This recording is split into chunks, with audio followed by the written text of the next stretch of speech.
everyone. A little bit of a different setup today. We are in the car and we have time to kill. It's snowing outside. So I thought, why not film another reading and responding to our hate comments, but this time include Grandma, my mom, and Georgia might want to pipe in a little bit too. But unfortunately, usually because of Polo's breed, we get a lot of hateful, nasty comments. Most of them I can't even probably show here or my page will get flagged, but I thought we would pick a few today to go through and kind of take the power back and make it into something a little bit silly and respond. Is not really off the bat hate, but something that I get accused of a lot is stealing Polo, that he was never abandoned, he wasn't a stray, and that he was stolen. So they said, who would just abandon such a beautiful dog? Maybe he just got lost or something. We actually just visited a shelter in Lexington, Kentucky. And do you have anything to say about, are there any like beautiful dogs in shelters or beautiful dogs that get abandoned? So many. Gorgeous dogs, beautiful dogs. There was a little Yorkie looking dog and a little teeny tiny Chihuahua that were adorable. There was a Pyrenees mix who was only 3 or 4 months old, and he was huge and he was beautiful. So his fluffy. Coloring was great.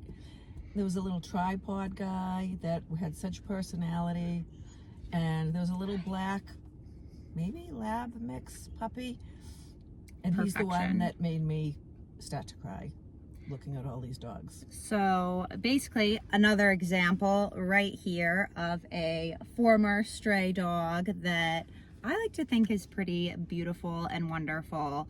So unfortunately, yes, beautiful, wonderful, amazing dogs are abandoned every day. Comment number 2, this is disgusting. Stop anthropomorphizing your poor dog for your own aggrandizement and using an animal as clickbait. Why do Americans do this? Dressing up their animals or abandoning them with no normal behavior in between. I cannot speak for the Americans that abandon their dogs. I'm not sure why we do that. We don't claim those Americans, but we do, us Americans do that, unfortunately. When it comes to saying that I'm giving my dog child or human-like characteristics, I don't have kids. He's my little baby right now, and we have fun. And there are awful stigmas against pit bulls, and we notice a huge difference with how Polo is perceived in the public eye when he is dressed up or accessorized, and in turn that makes the world a lot safer for him. When people view him positively, when people view him negatively, that can make things really dangerous. Also, to say that we're using him, we do not exploit him. He enjoys getting dressed up. He enjoys sitting at the kitchen table with a chef hat on.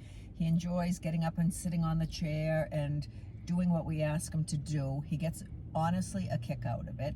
And we use a lot of his content to promote other dogs like him. We do a lot for breed awareness, and we do a lot for bringing awareness to rescue dogs. So I think Polo would be very happy to be used in that way. I agree. And the reason that you don't see all of our other dogs consistently on our page is because we're not using our dogs, and our dogs are going to be filmed and photographed when they feel like it and when they're up for it. And the other dogs are not as up for it as Polo is, and that is completely fine. They don't need to be, our dogs don't need to be on camera unless they are having fun with it. Nobody's ever forced. These people decided to take the time to make a Canva graphic, which I will show here, that says, I am a pit bull. You can raise me, feed me, train me, and love me, but you can never trust me. I just think there are so many more important issues in our society and ways to handle those than sitting on Canva or a cutesy little graphic. I think that is just such a huge waste of time with all of the things going on in this world. The lighting is changing, so bear with us. The sun has come out. But this one says, speaking to Polo, you belong in a garbage dump. We're not gonna even respond. I would just recommend you look in the mirror if you commented that. Take your own advice. This one I picked out specifically for having my mom here. This one says, a-hole bratty kids with parents who did a terrible job torturing that poor animal, referring to me. I am the bratty kid. I'm not even sure where to begin on that one. Never claimed to be a perfect parent, never claimed that my daughters are perfect. However, my daughter does so much good for animals, so much advocating, so much philanthropy, so much good for her own animals. So they have no idea what they're talking about. I think that maybe I'm biased, but I think my mom and my dad did a pretty great job raising me and my sister. I try to do a lot for animals. It's a passion of mine. And I certainly wouldn't say that my dog Polo is tortured. This also is a comment from the night that I saved him and his first safe sleep inside a home. There is loud music playing because it wasn't my home, but I think he was a lot better off than on the side of the highway to starve and be hit by a car. He finally had a little food in his stomach and a peaceful, safe space to rest. And he was so peaceful, even with all the chaos, because he could rest in, peacefully and not be afraid. And if you think that that is torturing an animal, then I'd love to know what you're saying to all of these people, like the people that dumped Polo on the side of the road, and maybe you should focus your attention towards people like that instead of people like me. And their upbringing. This one is also on a video of me saving Polo from the side of the highway, and this person said, next time, try and save an abused child. This just goes to show that people are going to always be unhappy. No matter what you do, it's never going to be enough, never going to satisfy people. They're going to always want more. I personally would question what this person is doing for society that's so amazing and so wonderful. I have never put out there and said that animal lives are more important than human lives. If I come across a human in need, I am more than happy to help them. I donate regularly to human-related charities and volunteer and things like that. When a neglected, abused dog comes across my path, I'm gonna help him. Honestly, it's kind of hard to find comments that are appropriate enough to read. A lot of these would for sure get flagged, so if these comments seem light, that's why. I'm not sure how much of this one I can read, and hopefully it doesn't get me flagged, but this is something of someone basically saying that we should cook up Polo and feed him to hungry, homeless, orphaned children in the street. A little nutty. Yeah, a little wild. Don't really know if I want to associate or comment too much on that.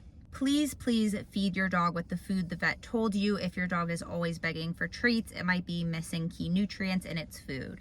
If you've watched any of my content, you know that Polo eats better than probably most people.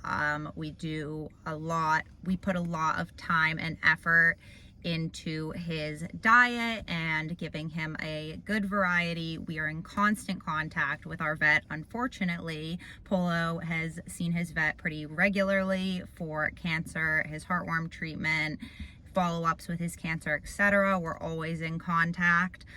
He's just a hungry guy. He just loves to eat. And then this person said, if you call this cute, then there is no hope for you. And I'm gonna have to direct that one to all of you, the 150,000+ people that follow Polo across all platforms, because I guess there's no hope for us. Yes or no? Do you think he's cute? And like I said, it is kind of difficult to know what's crossing a line of not wanting to get flagged on here. So I'm going to surprise my mom and read some of the really, really nice comments that we get. I never want to overlook those. They mean so much, and they're the reason that I continue to keep sharing Polo and our journey, despite some very, very horrific comments that we get very regularly. So we will start off simple. Someone said, I hope one day soon I'm lucky enough to have a dog like Polo in my life. And I think that honestly, as a family, we all feel extremely, extremely lucky to have him in our lives. And we wish that for you also. Absolutely. This person said, I think he's so precious and every one of his posts make me smile. Thank you so much for sharing his life with the world. That's really cute. Person said, if Polo needed a kidney, I'd give him both of mine. The sweetest. Honestly, I'm right there with you. Whatever he needs, he's got it, and we appreciate you for that. Person said, meaty deliciousness. And that is kind of so how we describe Polo.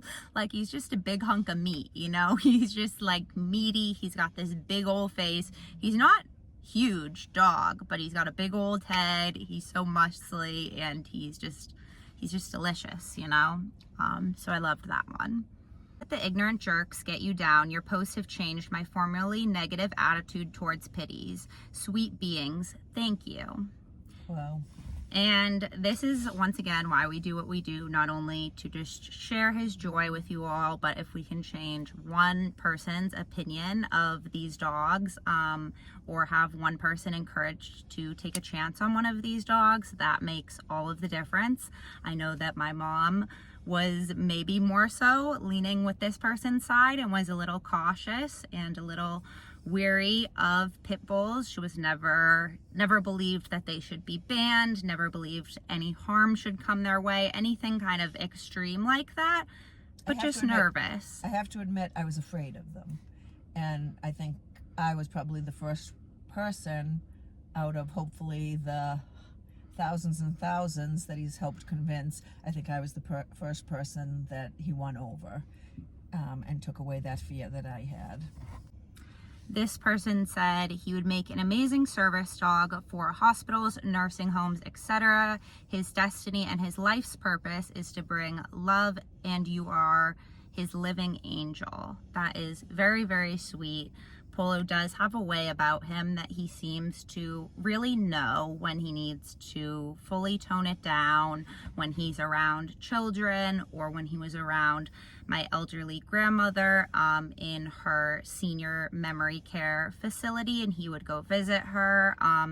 He really seemed to know, and maybe therapy work is something that we will explore down the road with him, with more consistent training. It takes a lot of work, obviously, to have the certifications and things to take a dog into hospitals and things like that. As Molly said with my mom, when she was failing, she was getting more and more agitated all the time and feeling threatened and scared. And Polo would walk in the room and she would just feel at peace. And she would pat him over and over again and talk to him and say sweet things to him. And we kind of got a glimpse of my old mother back because she was feeling so much better with him there.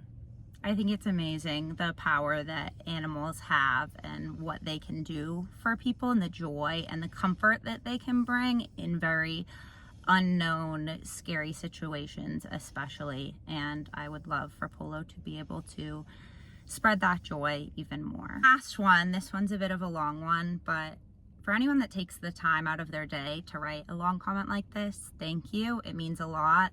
We read all of the comments and it's very appreciated.